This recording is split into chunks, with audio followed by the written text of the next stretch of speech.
EBuhleni isezulwini lethu ngiyababingelela bonke ababukeli ngalemini yanamhla kule nyanga ebalekile kakhulu senyangeni kaMarch lapho khona si celebrate kumbe sibonga kuNkulunkulu omhle omdala weinsuku esilondile siyibandla lamaNazaretha kusukela ngo1910 kuze kufike namhlanje njengoba ku2023 si celebrate ke iminyaka eminingi ngalolu hlobo olungaka esiphiwe uNkulunkulu omhle waseBuhleni unyazi lwezulu. Siyabonga ke babukeli uma si kule nyanga esithatha sifanise njenganomfuziselo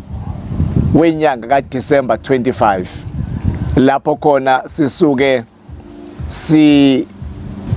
kungoChristmas wamaKristu. Thina ke njengamaNazaretha kule nyanga yona nyanga esibonga ngayo ukuthi uNkulunkulu usigcinile iminyaka emingaka. Ngizothanda ke kuba ngifunde incwadi ngokuloba kweBhayibheli, incwadi kaLuka emaBhayibhelini amasha 1 ngifuna siqale kuverse 18. uZakhariya wathi enkosini, ngingakwazi lokhu na ngani na ngimdala mina nomngami eseneminyaka eminingi.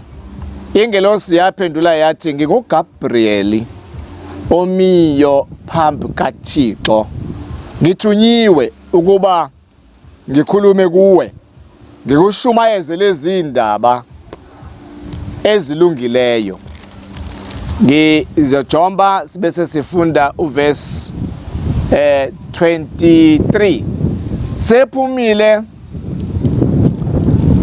wayengena ukukhuluma nabo, bazi ukuba wayebonile isibonakaliso ethempelini, wabaqhweba eseyisimungulu.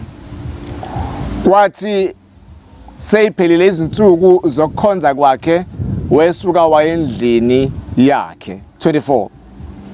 Emva kwezinsuku wakhulelwa umkakhe uElizabeth, wayeseyifihla inyanga ezihlanu ethi, ingenzele njalo inkosi emhleni eyangibheka ngayo ukususa ihlazo lami ebantwini.